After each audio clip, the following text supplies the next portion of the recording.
गिरिराज हिमवान द्वारा गणों सहित शिव का सत्कार, मैना को शिव के अलौकिक सौंदर्य के दर्शन, पार्वती द्वारा शिव की परिक्रमा, शिव का उन्हें आशीर्वाद, शिवा द्वारा शिव का षोडशोपचार पूजन, शंकर द्वारा कामदेव का दहन तथा पार्वती को तपस्या द्वारा शिव की प्राप्ति।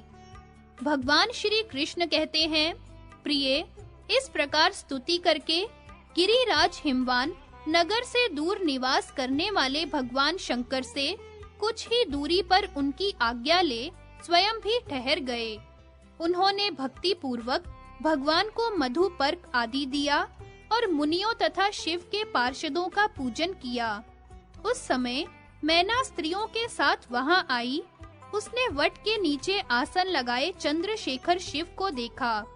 उनके प्रसन्न मुख पर मंद हास्य की छटा छा रही थी। वे व्याघ्र चर्म धारण किए मुनि मंडली के मध्य भाग में ब्रह्म तेज से प्रकाशित हो रहे थे, मानो आकाश में तारिकाओं के बीच द्विजराज चंद्रमा शोभा पा रहे हों। करोड़ों कंदर्पों के समान उनका मनोहर रूप अत्यंत आह्लाद प्रदान करने वाला था। वे वृद्धावस्था छोड़कर नूतन यौवन धारण करते थे और अत्यंत सुंदर रमणीय रूप हो युवतियों के चित्त चुरा रहे थे। वे कामातुरा कामिनियों को कामदेव के समान जान पड़ते थे, सतियों को औरस पुत्र के समान प्रतीत होते थे, वैष्णवों को महाविष्णु तथा शैवों को सदाशिव के रूप में दृष्टि गोचर होते थे। शक्ति के उपासकों को शक्ति स्वरूप, सूर्य भक्तों को सूर्य रूप, दुष्टों को काल रूप तथा श्रेष्ठ पुरुषों को परिपालक के रूप में दिखाई देते थे। काल को काल के समान, मृत्यु को मृत्यु एवं अत्यंत भयानक जान पड़ते थे। स्त्रियों के लिए उनका व्याघ्र चर्म मनोहर वस्त्र बन गया, भस्म चंदन हो गया, सर्प सुंदर मालाओं के रूप में परिणत हो गए। कंठ में कालकूट की प्रभा कस्तूरी के समान प्रतीत हुई। जटा सुंदर संवारी हुई चूड़ा जान पड़ी। चंद्रमा भाल देश में चंदन जान पड़े। मस्तक पर गंगा की मनोहारिणी धारा परम सुंदर मालती माला के रूप में परिणत हो गई। अस्थियों की माला रत्नमाला बन गई। धतूर मनोहर चंपा के रूप में बदल गया। 5 मुख के स्थान में उन्हें एक ही मुख दिखाई देने लगा, जो 2 नेत्र कमलों से सुशोभित था। मुख शरद पूर्णिमा के चंद्रमा की आभा को प्रतिहत करके अत्यंत दैदीप्यमान हो रहा था। बंधु जीव की लीला को तिरस्कृत करने वाले उनके ओष्ठ और अधर से मुख की मनोहरता बढ़ गई थी। श्वेत चंद्रमा ही मानो वृषभ राज नदी बन गए थे और भूत आदि नर्तकों का काम करते थे। महेश्वर के स्वरूप में तत्काल सब कुछ बदल गया। शिव का ऐसा रूप देख मैना बहुत संतुष्ट हुई। कितनी रमणीय भगवान शंकर के रूप सौंदर्य को देखकर अत्यंत मुग्ध हो गई और नाना प्रकार की अभिलाषाएं करने लगी। अहो, पार्वती बड़ी पुण्यवती है। भारतवर्ष में इसी का जन्म स्पृहणीय है, क्योंकि ये शिव इसके स्वामी होने वाले हैं। इस प्रकार की बातें कितनी ही स्त्रियां कर रही थी।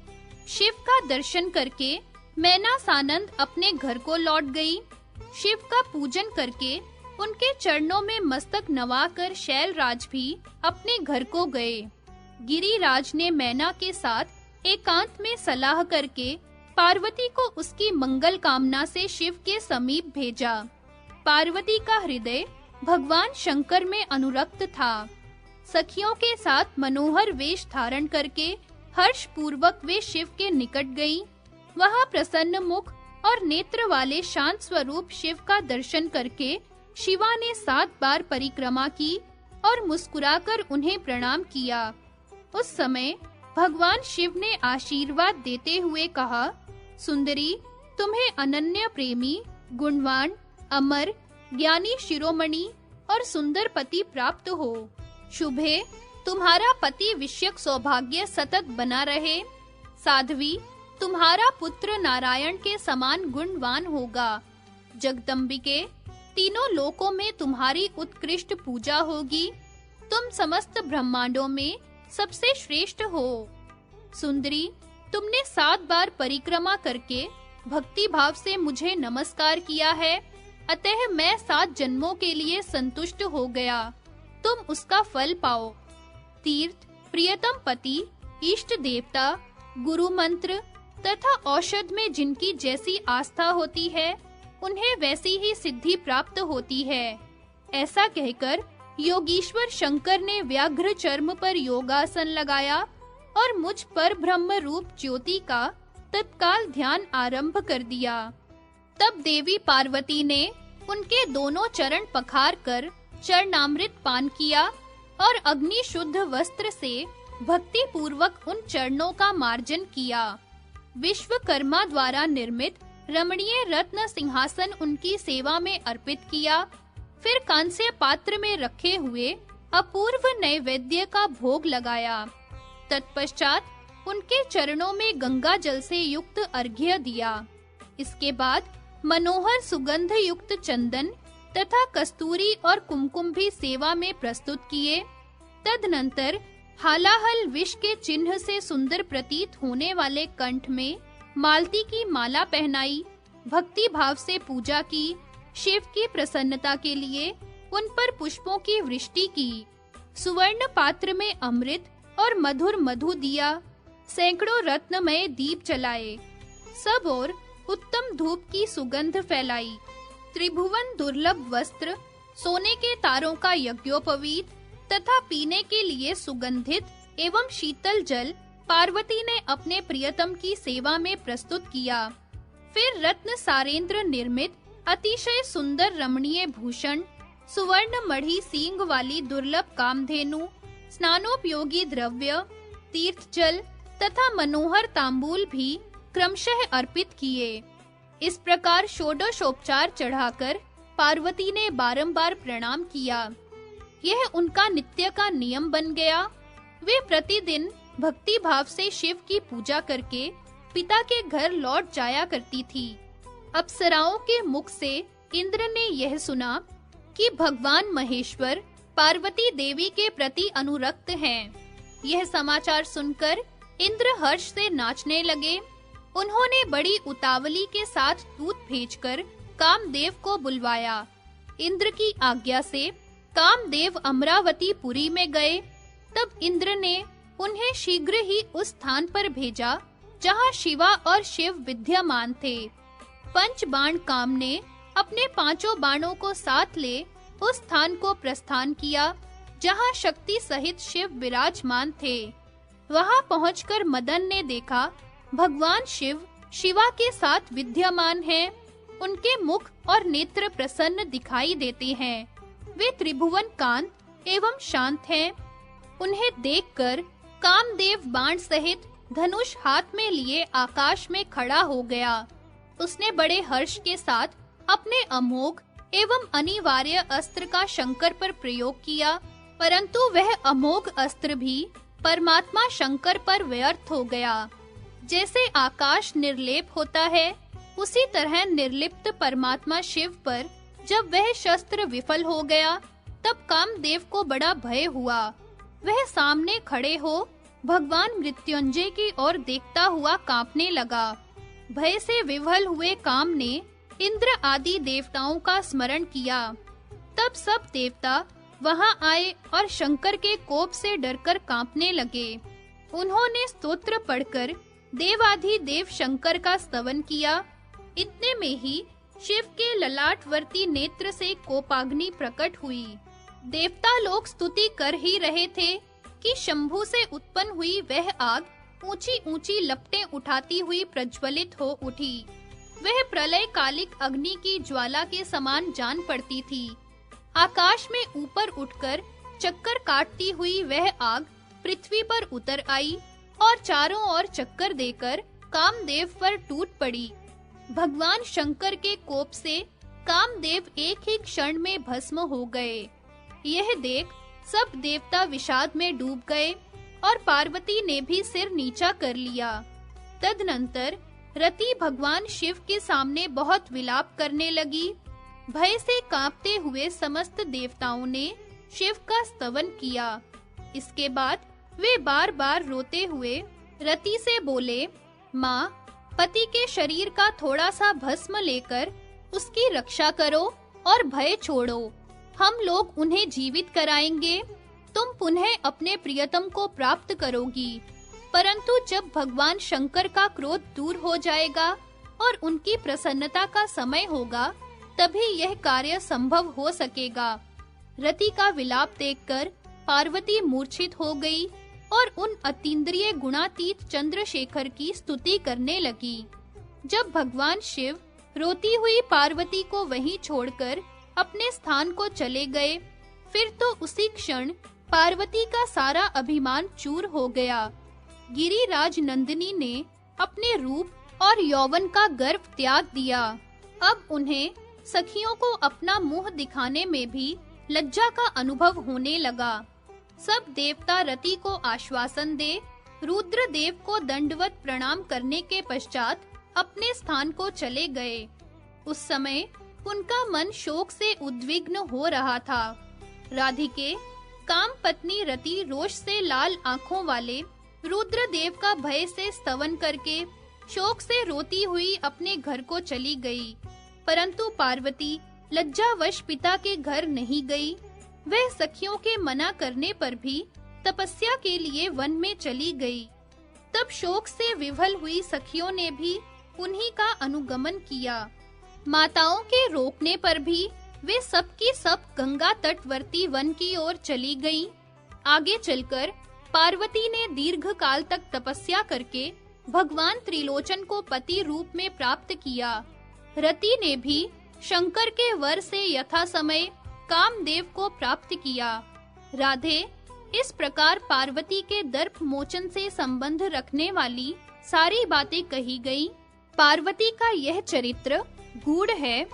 बताओ, तुम और क्या सुनना चाहती हो? पार्वती की तपस्या, उनके तप के प्रभाव से अग्नि का शीतल होना, ब्राह्मण बालक का रूप धारण करके आए हुए शिव के साथ उनकी बातचीत, पार्वती का घर को लौटना और माता-पिता आदि के द्वारा उनका सत्कार, भिक्षु वेशधारी शंकर का आगमन, शैलराज को उनके विविध रूपों के दर्शन, उनकी शिव भक्ति से देवताओं को चिंता, उनका बृहस्पति जी को शिव निंदा के लिए उकसाना तथा बृहस्पति का देवताओं को शिव निंदा के दोष बताकर तपस्या के लिए जाना।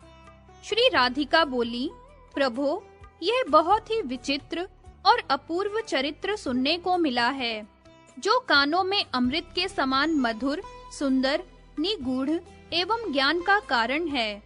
भगवन, यह न तो अधिक संक्षेप से सुना गया है और न विस्तार से ही, परंतु अब विस्तार से ही सुनने की इच्छा है। अतः आप विस्तार पूर्वक इस विषय का वर्णन कीजिए। पार्वती ने स्वयं कौन-कौन सा कठोर तप किया था और किस-किस वर को पाकर किस तरह महेश्वर को प्राप्त किया, तथा रति ने फिर किस प्रकार कामदेव को जिलाया। प्यारे कृष्ण, आप पार्वती और शिव के विवाह का वर्णन कीजिए। श्री कृष्ण ने कहा, प्राणाधिके राधिके, प्राण वल्लभे, सुनो। प्राणेश्वरी, तुम प्राणों की अधिष्ठात्री देवी हो। प्राणाधारे, मनोहरे, जब रुद्रदेव वट वृक्ष के नीचे से चले गए, तब पार्वती माता-पिता के बार-बार रोकने पर भी तपस्या के लिए चली गई। गंगा के तट पर जा तीनों काल स्नान करके वह मेरे दिए हुए मंत्र का प्रसन्नता पूर्वक जप करने लगी। उस जगदम्बा ने पूरे 1 वर्ष तक निराहार रहकर भक्ति भाव से तपस्या की। तदनंतर और भी कठोर तप आरंभ किया। ग्रीष्म ऋतु में अपने चारों ओर आग प्रज्वलित करके वह दिन रात उसे जलाए रखती और उसके बीच में बैठकर निरंतर मंत्र जपती रहती थी। वर्षा ऋतु आने पर शमशान भूमि में शिवा सदा योगासन लगाकर बैठती और शिला की ओर देखती हुई जल की धारा से भीगती रहती थी। शीतकाल आने पर वह सदा जल के भीतर प्रवेश कर जाती तथा शरद की भयंकर बर्फ वाली रातों में भी निराहार रहकर भक्ति पूर्वक तपस्या करती थी। इस प्रकार अनेक वर्षों तक कठोर तप करके भी जब सती साध्वी पार्वती शंकर को न पा सकी, तब वह शोक से संतप्त हो अग्नि कुंड का निर्माण करके उसमें प्रवेश करने को उद्यत हो गई। तपस्या से अत्यंत कृशकाय हुई सती शैलपुत्री को अग्नि कुंड में प्रवेश करने को उद्यत देख कृपा सिंधु शिव कृपा करके स्वयं उसके पास गए। अत्यंत नाटे कद के बालक ब्राह्मण का रूप धारण करके अपने तेज से प्रकाशित होते हुए भगवान शिव मन ही मन बड़े हर्ष का अनुभव कर रहे थे। उनके सिर पर जटा थी। उन्होंने दंड और छत्र भी ले रखे थे। श्वेत वस्त्र, श्वेत यज्ञोपवीत, श्वेत कमल के बीजों की माला एवं श्वेत तिलक धारण किए वे मंद-मंद मुस्कुरा रहे थे। निर्जन स्थान में उस बालक को देखकर पार्वती के हृदय में स्नेह उमड़ आया। उसके तेज से अत्यंत आच्छादित हो उन्होंने स्वयं तप छोड़ दिया और सामने खड़े हुए शिशु से पूछा, तुम कौन हो? शिवा बड़े आदर के साथ उसे हृदय से लगा लेना चाहती थी। शैल कुमारी का प्रश्न सुनकर परमेश्वर शिव हंसे और ईश्वरी के कानों में अमृत उड़ेलते हुए मधुर वाणी में बोले, शंकर ने कहा, मैं इच्छा अनुसार विचरने वाला ब्रह्मचारी एवं तपस्वी ब्राह्मण बालक हूँ। परंतु सुंदरी, तुम कौन हो जो परम कांतिमती होकर भी इस दुर्गम वन में तप कर रही हो? बताओ, किस कुल में तुम्हारा जन्म हुआ है? तुम किसकी कन्या हो और तुम्हारा नाम क्या है? तुम तो तपस्या का फल देने वाली हो, फिर स्वयं किस लिए तपस्या करती हो? कमल लोचने, तुम तपस्या की मूर्तिमती राशि हो। अवश्य ही तुम्हारा यह तप लोक शिक्षा के लिए है। तुम मूल प्रकृति, ईश्वरी, लक्ष्मी, सावित्री और सरस्वती इन देवियों में से कौन हो? इसका अनुमान करने में मैं असमर्थ हूँ। कल्याणी, तुम जो भी हो मुझ पर प्रसन्न हो जाओ, क्योंकि तुम्हारे प्रसन्न होने पर परमेश्वर प्रसन्न होंगे। पतिव्रता स्त्री के संतुष्ट होने पर स्वयं नारायण संतुष्ट होते हैं और नारायण देव के संतुष्ट होने पर सदा तीनों लोक संतोष का अनुभव करते हैं। ठीक उसी तरह जैसे वृक्ष की जड़ सींच देने पर उसकी शाखाएं स्वतः सिंच जाती हैं। शिशु की यह बात सुनकर परमेश्वरी शिवा हंसने लगी और कानों में अमृत की वर्षा करती हुई मनोहर वाणी में बोली। पार्वती ने कहा, ब्रह्मन, न तो मैं वेद जननी सावित्री हूँ, न लक्ष्मी हूँ और न वाणी की अधिष्ठात्री देवी सरस्वती ही हूँ। मेरा जन्म भारतवर्ष में हुआ है। मैं इस समय गिरिराज हिमवान की पुत्री हूँ। इससे पहले मेरा जन्म प्रजापति दक्ष के घर में हुआ था। उस समय मैं शंकर पत्नी सती के नाम से प्रसिद्ध थी। एक बार पिता ने पति की निंदा की, इसलिए मैंने योग के द्वारा अपने शरीर को त्याग दिया। इस जन्म में भी पुण्य के प्रभाव से भगवान शंकर मुझे मिल गए थे, परंतु दुर्भाग्यवश वे मुझे छोड़कर और कामदेव को भस्म करके चले गए। शंकर जी के चले जाने पर मैं मानसिक संताप और लज्जा से विवश हो पिता के घर से तपस्या के लिए निकल पड़ी। अब मेरा मन इस गंगा जी के तट पर ही लगता है। दीर्घ काल तक कठोर तप करके भी मैं अपने प्राण वल्लभ को न पा सकी, इसलिए अग्नि में प्रवेश करने जा रही थी, किंतु तुम्हें देखकर क्षण भर के लिए रुक गई। अब तुम जाओ, मैं प्रलय अग्नि की शिखा के समान प्रज्वलित अग्नि में प्रवेश करूंगी। ब्रह्मन, महादेव जी की प्राप्ति का संकल्प मन में लेकर शरीर का त्याग करूंगी और जहां-जहां भी जन्म लूंगी परमेश्वर शिव को ही पति के रूप में प्राप्त करूंगी। प्रत्येक जन्म में भगवान शिव ही मेरे प्राणों से भी बढ़कर प्रियतम पति होंगे। सब स्त्रियां अपने प्रियतम को ही पाने के लिए मनोवांछित जन्म ग्रहण करती हैं। उन सबका वह जन्म अपने अभीष्ट पति की उपलब्धि के लिए ही होता है, ऐसा श्रुति में सुना गया है। पूर्व जन्म का जो पति है, वही स्त्रियों के प्रत्येक जन्म में पति होता है। जो स्त्री जिनकी पत्नी नियत है, वही उन्हें प्रत्येक जन्म में प्राप्त होती है। अतः इस जन्म में घोरतर तप के पश्चात भी पति को न पाकर मैं यहाँ इस शरीर को अग्नि कुंड में होम दूंगी। मेरा यह कार्य पति की कामना को लेकर होगा, इसलिए परलोक में मैं उन्हें अवश्य प्राप्त करूंगी। यूं कहकर पार्वती वहां ब्राह्मण के बार-बार मना करने पर भी उसके सामने ही अग्नि कुंड में समा गई। परमेश्वरी राधे पार्वती के अग्नि प्रवेश करते ही उसकी तपस्या के प्रभाव से वह अग्नि तत्काल चंदन के समान शीतल हो गई। वृंदावन विनोदिनी एक क्षण तक अग्नि कुंड में रहकर जब शिवा ऊपर आने लगी, तब शिव ने पुनः सहसा उससे पूछा। श्री महादेव जी बोले, भद्रे, तुम्हारी तपस्या क्या है? यह कुछ भी मेरी समझ में नहीं आया। जिस तप के प्रभाव से अग्नि ने तुम्हारा शरीर नहीं जलाया, उसी से तुम्हारी मनोवांछित कामना पूर्ण नहीं हुई, यह आश्चर्य की बात है। तुम कल्याण स्वरूप शिव को पति बनाना चाहती हो, परंतु वे तो निराकार हैं। निराकार को पति बनाकर तुम्हारा कौन सा मनोरथ सिद्ध होगा? शुचि स्मिते, यदि संहार करता हर को स्वामी बनाने की इच्छा है, तो यह भी ठीक नहीं है, क्योंकि कौन ऐसी स्त्री है जो सर्व संहारक को अपना कांत बनाने की इच्छा करेगी? देवी, यदि उन्हें अपना स्वामी बनाकर तुम मोक्ष लेना चाहती हो, तो इसके लिए तुम्हारी तपस्या व्यर्थ है, क्योंकि सबको मुक्ति प्रदान करने वाली तो तुम स्वयं ही हो। शिव का अर्थ है मंगल, मोक्ष और संहार करता।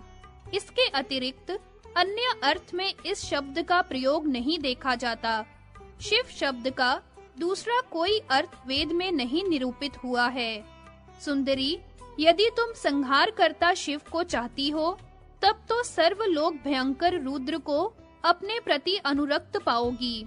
न तो तुम्हारा मोक्ष होगा और न अपने अभीष्ट देवता की सेवा ही उपलब्ध होगी। भगवान श्री हरि का स्मरण अमोघ है। वह सदा सब प्रकार से संपूर्ण मंगलों का दाता है। अब तुम शीघ्र ही अपने पिता के घर जाओ। वहां मेरे आशीर्वाद से और अपने तप के फल से तुम्हें परम दुर्लभ शिव के दर्शन प्राप्त होंगे। ऐसा कहकर ब्राह्मण वहीं अंतर्धान हो गया। दुर्गा महादेव महादेव का उच्चारण करती हुई पिता के घर की ओर चल दी। पार्वती का आगमन सुनकर मैना और हिमालय दिव्य यान को आगे करके हर्ष विह्वल हो अगवानी के लिए चल दिए। सारा नगर सजाया गया। मार्गों पर चंदन, कस्तूरी आदि का छिड़काव हुआ। बाजे बजने लगे, शंख ध्वनि गूंज उठी। सड़कों पर सिंदूर तथा चंदन के जल से कीच मच गई।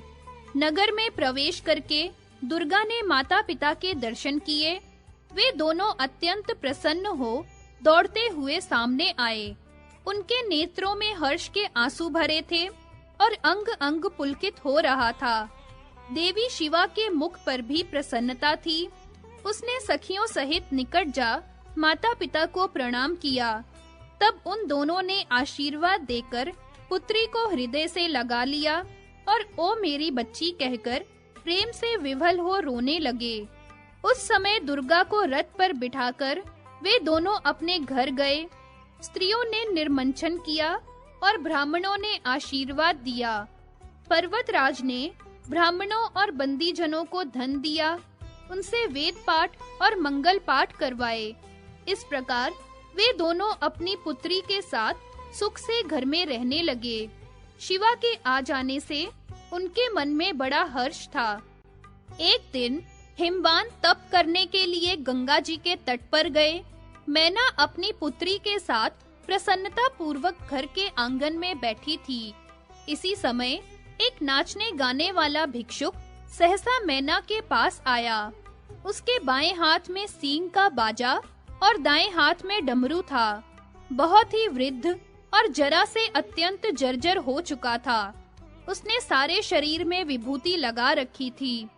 पीठ पर गुदड़ी लिए और लाल वस्त्र पहने वह भिक्षुक बड़ा मनोहर जान पड़ता था। उसका कंठ बड़ा ही मधुर था। वह मनोहर नृत्य करते हुए मेरे गुणों का गान करने लगा। कभी श्रृंग बजाता और कभी डमरू। उसके बाजे की आवाज सुनकर बहुत से नागरिक हर्ष विभल हो वहां आ गए। दर्शकों में बालक, बालिका, वृद्ध, युवक, युवतियां तथा वृद्धाएं भी थी। मधुर तान और स्वर से युक्त उस सुंदर गीत को सुनकर सहसा सब लोग मोहित एवं मूर्छित हो गए। दुर्गा को भी मूर्छा आ गई। उसने अपने हृदय में भगवान शंकर को देखा। वे त्रिशूल, पट्टिश और व्याघ्र चर्म धारण किए संपूर्ण अंगों में विभूति से विभूषित थे। बड़ा ही रम्य रूप था। गले में अत्यंत निर्मल अस्थियों की माला शोभा देती थी। प्रसन्न मुख पर मंद हास्य की छटा छा रही थी। उनकी आकृति से आंतरिक उल्लास सूचित होता था। 5 मुख और प्रत्येक मुख में 3-3 नेत्र शोभा पाते थे। हाथ में माला, कंधे पर नागों का यज्ञोपवीत और मस्तक पर चंद्राकार मुकुट बड़ी सुंदर झांकी थी। वे पार्वती से कह रहे थे कि वर मांगो।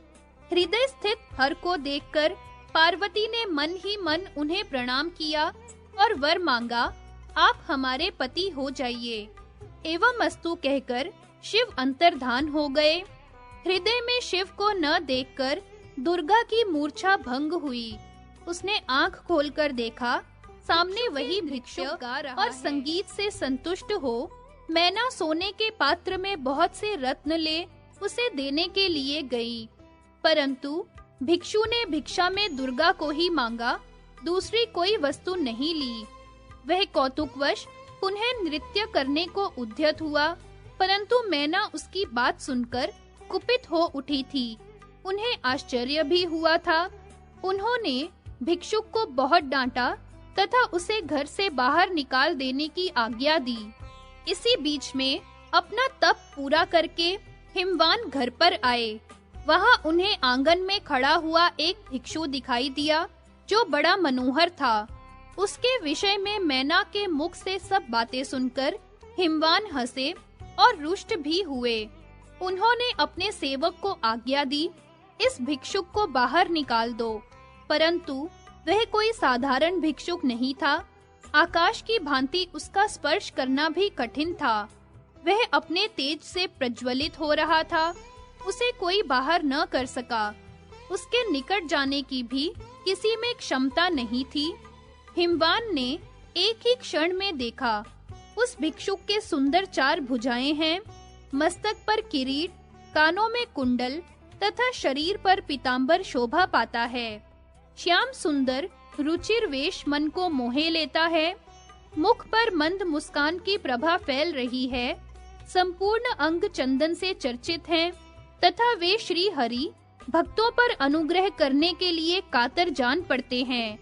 हिमवान श्री हरि के उपासक थे। उन्होंने पूजा काल में भगवान गदाधर को जो फूल चढ़ाए थे, वे सब भिक्षुक के अंग में और मस्तक पर देखे। उनके द्वारा जो धूप दीप दिए गए थे अथवा जो मनोरम नैवेद्य निवेदित हुआ था, वह भी भिक्षुक के सामने प्रस्तुत दिखाई दिया। दूसरे ही क्षण में वह भिक्षुक द्विभुज रूप में दृष्टि गोचर हुआ। अब उसके हाथ में विनोद की साधन भूता मुरली थी। गोप वेश, किशोर अवस्था, श्याम सुंदर वर्ण, मुस्कुराता हुआ मुख, मस्तक पर मोर पंख का मुकुट, श्री अंगों में रत्नमय आभूषण, चंदन के अंगराग तथा गले में वनमाला, मानो साक्षात श्री कृष्ण दर्शन दे रहे हों। फिर क्षण भर में वह उज्जवल कांति चंद्रशेखर शिव के रूप में दिखाई दिया। उसके हाथों में त्रिशूल और पट्टिश शोभा पा रहे थे। वस्त्र की जगह सुंदर बागंबर था। संपूर्ण अंगों में विभूति लगी थी। धवल वर्ण था। गले में अस्थियों की माला थी जो आभूषण का काम देती थी। कंधे पर सर्पमय यज्ञोपवीत तथा सिर पर तपाए हुए सुवर्ण की सी कांति वाली जटा थी। हाथों में श्रृंग और डमरू थे। सुप्रशस्त एवं मनोहर रूप चित्त को आकृष्ट कर लेता था। भगवान शिव श्वेत कमलों के बीच की माला से हरि नाम का जप करते थे। उसके प्रसन्न मुख पर मंदहास की छटा छा रही थी। वे भक्तों पर अनुग्रह करने के लिए कातर दिखाई देते थे। अपने तेज से प्रज्वलित हो रहे थे। उनके 5 मुख और प्रत्येक मुख में 3-3 नेत्र थे। फिर दूसरे ही क्षण में वह भिक्षुक जगत सृष्टा चतुर्मुख ब्रह्मा के रूप में दृष्टि गोचर हुआ। ब्रह्मा जी स्फटिक की माला लेकर हरि नाम का जप कर रहे थे। हिमवान ने देखा, क्षण भर में वह त्रिगुणात्मक सूर्य स्वरूप हो गया। अत्यंत दुस्सह प्रकाश से युक्त सूर्य देव ब्रह्म तेज से जाज्वल्यमान थे। फिर एक क्षण तक वह अत्यंत तेज से प्रज्वलित अग्नि के रूप में विद्यमान रहा। तत्पश्चात क्षण भर आह्लादजनक चंद्रमा के रूप में शोभा पाता रहा। तदनंतर एक ही क्षण में तेजः स्वरूप, निराकार, निरंजन, निर्लिप्त, निरीह परमात्मा स्वरूप में स्थित हो गया। इस प्रकार स्वेच्छामय नाना रूप धारण करने वाले परमेश्वर का दर्शन कर शैलराज के नेत्रों में आनंद के आंसू छलक आए। उनका अंग-अंग पुलकित हो गया। उन्होंने साष्टांग दंडवत प्रणाम किया और भक्ति भाव से परिक्रमा करके बारंबार मस्तक झुकाया। फिर हर्ष से उछलकर हिमवान ने जब पुनः देखा तो वही भिक्षुक सामने था। वास्तव में वह भिक्षुक ही है, ऐसा उन्हें दिखाई दिया। भगवान विष्णु की माया से शैलराज उसके नाना रूप धारण संबंधी सब बातों को भूल गए। भिक्षुक उनसे भीख मांगने लगा। उसके पास भिक्षा का पात्र था। उसने रक्त वस्त्र धारण किया था। हाथों में श्रृंग और विचित्र डमरू के बाजे थे। वह भिक्षा में केवल दुर्गा को ग्रहण करने के लिए उत्सुक था, दूसरी किसी वस्तु को नहीं। परंतु विष्णु माया से मोहित हुए शैलराज ने उसकी याचना स्वीकार नहीं की।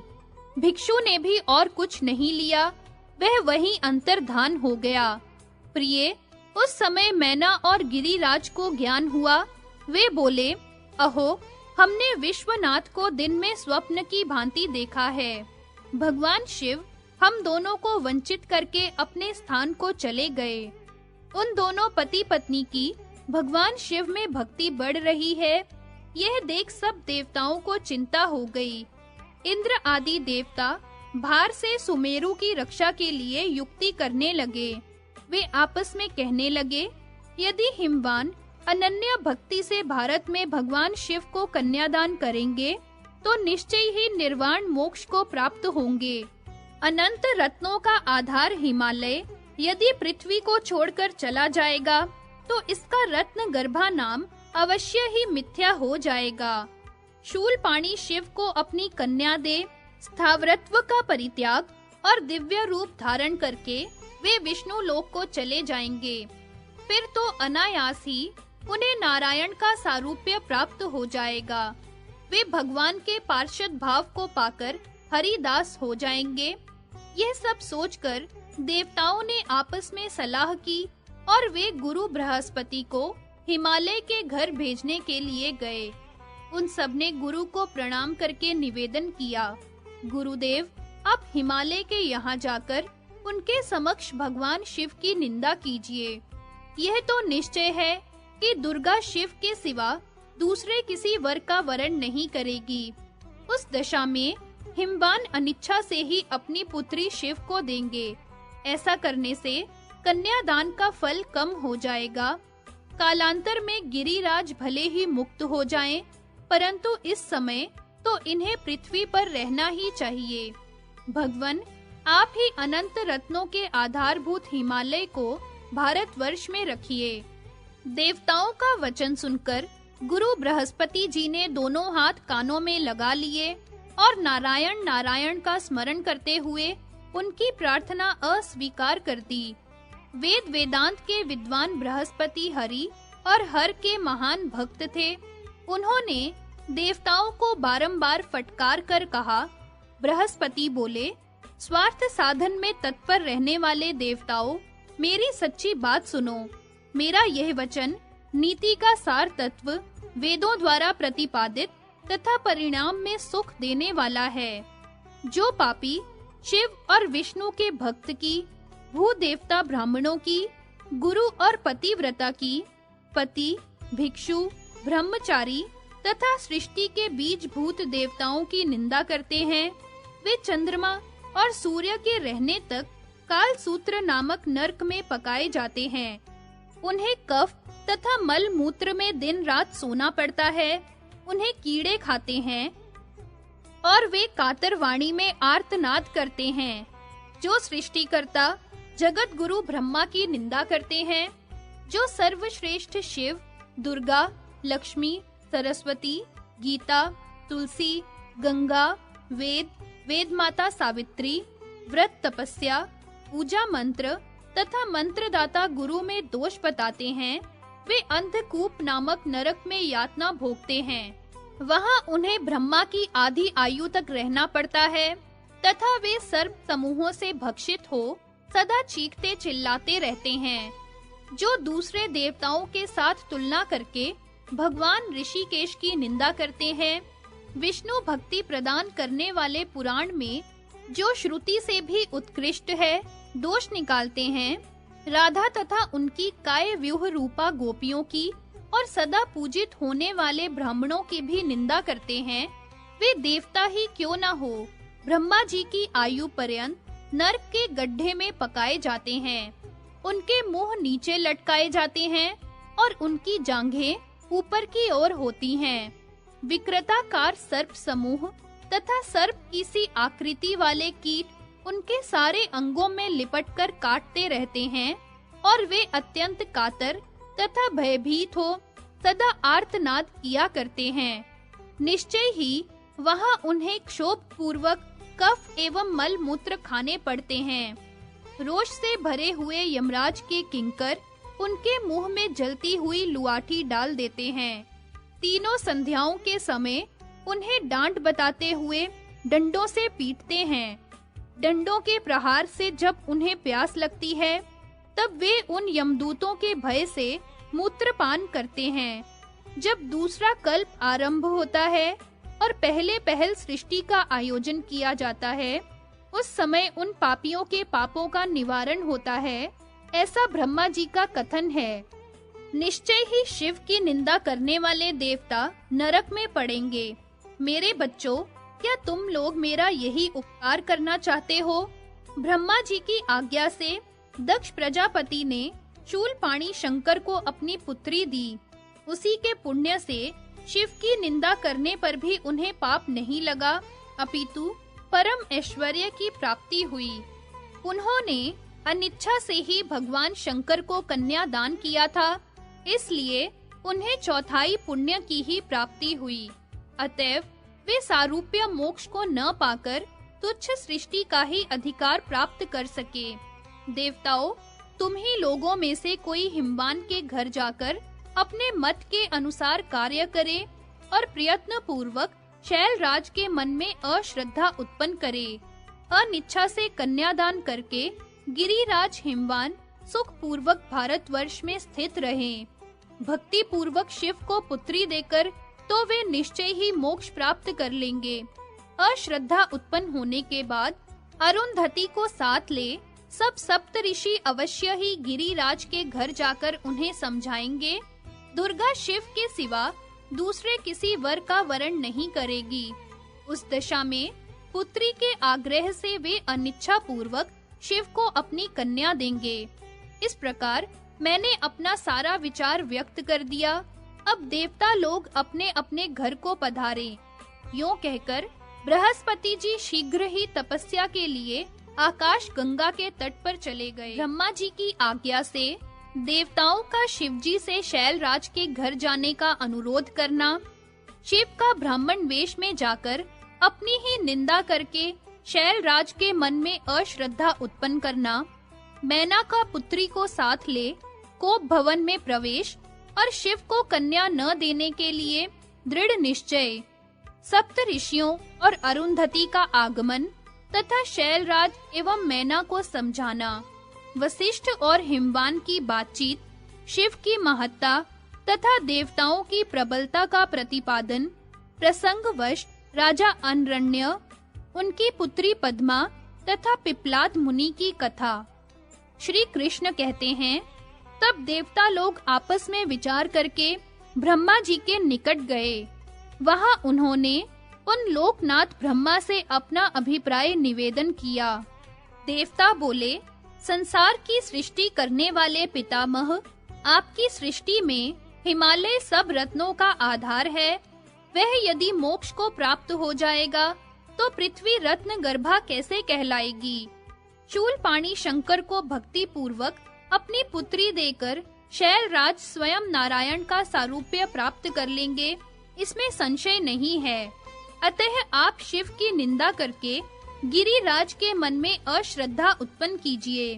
प्रभो, आपके सिवा दूसरा कोई यह कार्य करने में समर्थ नहीं है, इसलिए आप उनके घर जाइए।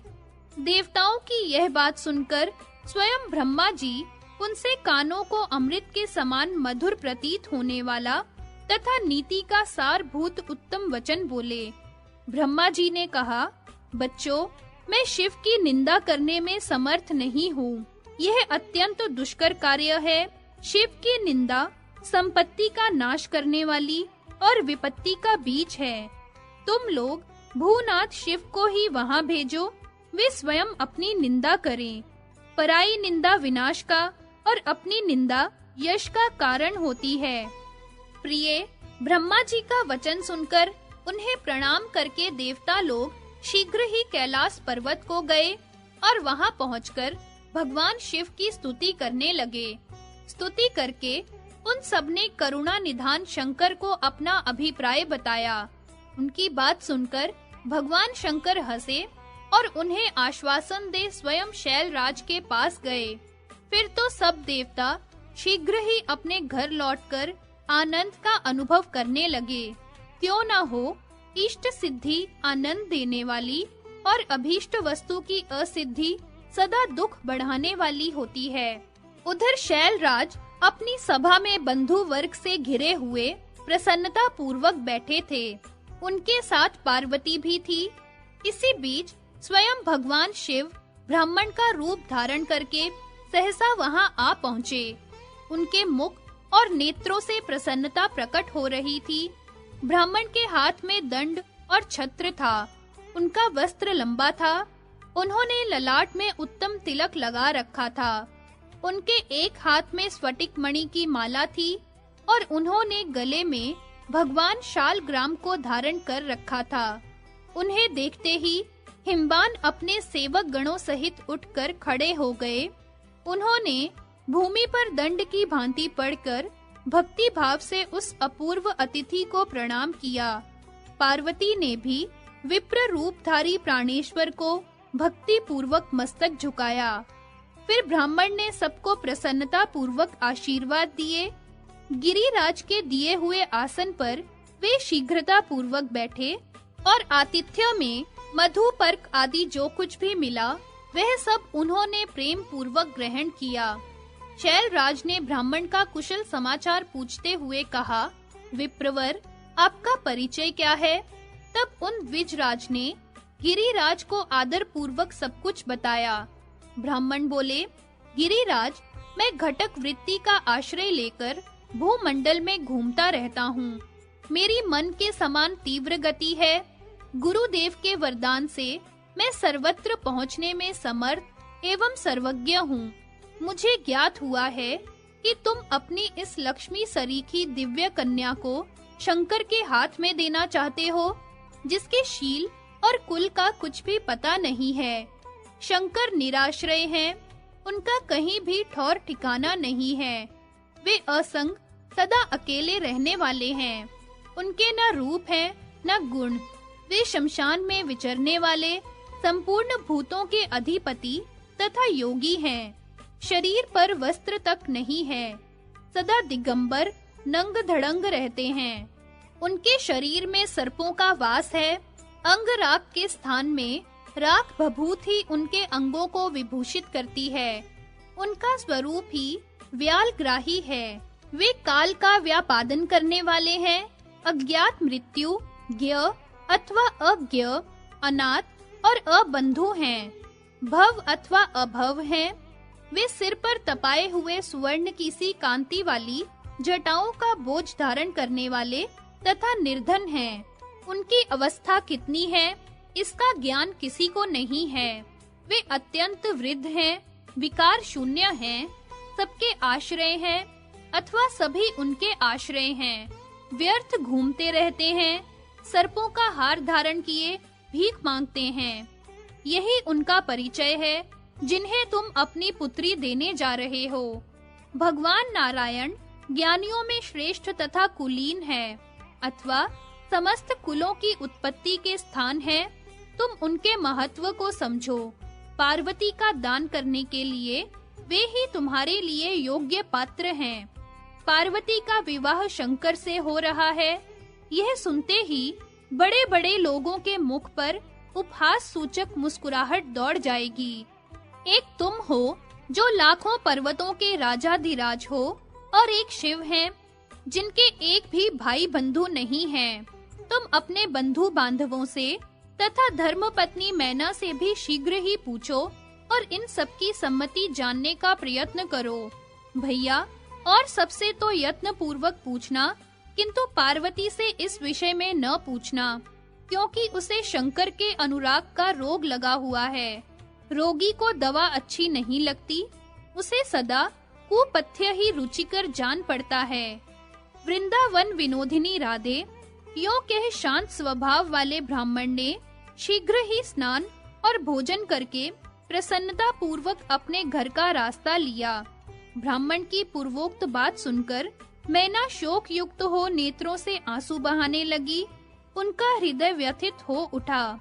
वे हिमालय से बोली, मैना ने कहा, शैलराज, मेरी बात सुनिए, जो परिणाम में सुख देने वाली है। आप इन श्रेष्ठ पर्वतों से पूछिए, इनकी क्या राय है। मैं तो अपनी बेटी को शंकर के हाथ में नहीं दूंगी। देखिए, मैं सारे विषयों को त्याग दूंगी, विष खा लूंगी और पार्वती के गले में फांसी लगाकर भयानक वन में चली जाऊंगी। ऐसा कह मैना रोष पूर्वक पार्वती का हाथ पकड़कर कोप भवन में चली गई। खाना पीना छोड़कर रोने लगी और भूमि पर ही सो गई। इसी समय भाइयों सहित वशिष्ठ वहां आए। उन सब के साथ अरुंधति भी थी। शैलराज ने उन सब महर्षियों को प्रणाम करके बैठने के लिए सोने का सिंहासन दिया और 16 उपचार अर्पित करके भक्ति भाव से उनका पूजन किया। ऋषि लोग सभा के बीच उस सुखद सिंहासन पर बैठे और अरुंधति देवी तत्काल वहां चली गई जहां मैना और पार्वती थी। जाकर उन्होंने देखा मैना शोक से अचेत हो पृथ्वी पर सो रही हैं। तब उन साध्वी देवी ने मधुर वाणी में कहा, अरुंधति बोली, पतिव्रते मेनके, उठो। मैं अरुंधति तुम्हारे घर आई हूँ। मुझे पितरों की मानसी कन्या तथा ब्रह्मा जी की पुत्र वधू समझो। अरुंधति का स्वर सुनकर मैना शीघ्र ही उठकर खड़ी हो गई। उन्होंने लक्ष्मी के समान तेजस्विनी देवी अरुंधति के चरणों में मस्तक रखकर उन्हें प्रणाम किया और इस प्रकार कहा। मैना बोली, अहो, हमारा जन्म बड़ा ही पुण्यमय है। हम लोगों का यह कौन सा पुण्य आज फलित हुआ है जिससे ब्रह्मा जी की पुत्रवधू तथा वशिष्ठ जी की धर्मपत्नी ने मेरे घर में पदार्पण किया है। देवी, मैं आपकी किंकरी हूँ। यह घर आपका है। हमारे बड़े पुण्य से आपका यहाँ शुभ आगमन हुआ है। संभ्रम पूर्वक इतना ही कहकर मैना ने सती अरुंधति को सोने की चौकी पर बिठाया और उनके चरण पखारकर उन्हें मिष्ठान भोजन कराया। फिर स्वयं भी पुत्री के साथ भोजन किया। तदनंतर अरुंधति ने मैना को शिव के लिए नीति की बातें समझाईं और प्रसंगवश उनके साथ संबंध जोड़ने वाले वचन भी कहे। इधर उन महर्षियों ने भी शैलराज को उत्तम वाणी में नीति का सार तत्व समझाया और प्रसंगवश ऐसी बातें कहीं जो शिव और पार्वती के संबंध को जोड़ने वाली थी। ऋषि बोले, शैलराज, हमारी बात सुनो। यह तुम्हारे लिए शुभ कारक है। तुम पार्वती का विवाह शिव के साथ कर दो और उन लोक संहारक महादेव के श्वशुर बनो। देवेश्वर शिव तुमसे याचना नहीं करेंगे। तुम यत्न पूर्वक शीघ्र ही उन्हें समझाओ, विवाह के लिए तैयार करो। तुम्हारी शंका का निवारण करने के लिए ब्रह्मा जी स्वयं विवाह स्थिर कराने के निमित्त प्रयत्न करें। योगियों में श्रेष्ठ शंकर कभी विवाह के लिए इच्छुक नहीं हैं। ब्रह्मा जी की प्रार्थना से ही वे तुम्हारी पुत्री को ग्रहण करेंगे। उसे ग्रहण करने का दूसरा कारण यह है कि तुम्हारी कन्या की तपस्या के अंत में उन्होंने उसे अपनाने की प्रतिज्ञा कर ली है। इन दो कारणों से ही योगी राज शिव विवाह करेंगे। ऋषियों की यह बात सुनकर हिमवान हंसे और कुछ भयभीत हो अत्यंत विनय पूर्वक बोले। हिमालय ने कहा, मैं शिव के पास कोई राजोचित सामग्री नहीं देखता। न रहने के लिए कोई घर है, न ऐश्वर्य। यहाँ तक कि उनके कोई स्वजन बांधव भी नहीं है। जो अत्यंत निर्लिप्त योगी हो, उसके हाथ कन्या देना उचित नहीं है।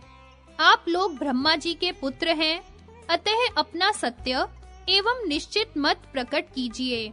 यदि पिता कामना, लोभ, भय अथवा मोह के वशीभूत हो, सुयोग्य पात्र के हाथ में अपनी कन्या नहीं देता है, तो 100 वर्षों तक नरक में रहना पड़ता है।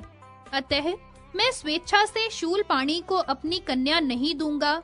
ऋषियों, इस विषय में जो उचित कार्य हो वह आप कीजिए। हिमवान की बात सुनकर वेद वेदांगों के विद्वान ब्रह्मपुत्र वशिष्ठ वेदोक्त मत प्रकट करने के लिए उद्यत हुए। वशिष्ठ जी ने कहा, शैलराज, लोक और वेद में 3 प्रकार के वचन कहे गए हैं। शास्त्रज्ञ पुरुष अपनी निर्मल ज्ञान दृष्टि से उन सभी वचनों को जानता है। पहला वचन वह है जो वर्तमान काल में कानों को सुंदर लगे और जल्दी समझ में आ जाए, किंतु पीछे असत्य और अहितकर सिद्ध हो। ऐसी बात केवल शत्रु कहता है, इससे कदापि हित नहीं होता। दूसरे प्रकार का वचन वह है जो आरंभ में सहसा दुखजनक जान पड़े, परंतु परिणाम में सुख देने वाला हो। ऐसा वचन दयालु और धर्मशील पुरुष ही अपने भाई बंधुओं को समझाने के लिए कहता है। तीसरी उत्कृष्ट श्रेणी का वचन वह है जो कानों में पड़ते ही अमृत के समान मधुर प्रतीत हो तथा सर्वदा सुख की प्राप्ति कराने वाला हो। उसमें सार तत्व सत्य होता है और उसमें सबका हित होता है। ऐसा वचन सर्वश्रेष्ठ तथा सभी को अभीष्ट होता है। गिरिराज, इस प्रकार नीति शास्त्र में 3 प्रकार के वचनों का निरूपण किया गया है। अब तुम ही कहो, इन तीनों में से कौन सा वचन तुमसे कहूँ? तुम्हें कौन सी बात सुनने की इच्छा है? देवेश्वर, शंकर वास्तव में बाह्य धन संपत्ति से रहित हैं, क्योंकि उनका मन एकमात्र तत्व ज्ञान के समुद्र में निमग्न रहता है। बाह्य धन संपत्ति आपाततः रमणीय जान पड़ती है, परंतु वह बिजली की चमक की भांति शीघ्र ही नष्ट होने वाली है। नित्यानंद स्वरूप स्वात्मा राम परमेश्वर को इस तरह की संपत्ति के लिए क्या इच्छा होगी? गृहस्थ मनुष्य ऐसे पुरुष को अपनी पुत्री देता है जो राज्य वैभव से संपन्न हो, जिसके मन में स्त्री से द्वेष हो। ऐसे वर को कन्या देने वाला पिता कन्या घाती होता है। परंतु कौन कह सकता है कि भगवान शंकर दुखी हैं, क्योंकि धनाध्यक्ष कुबेर भी उनके किंकर हैं।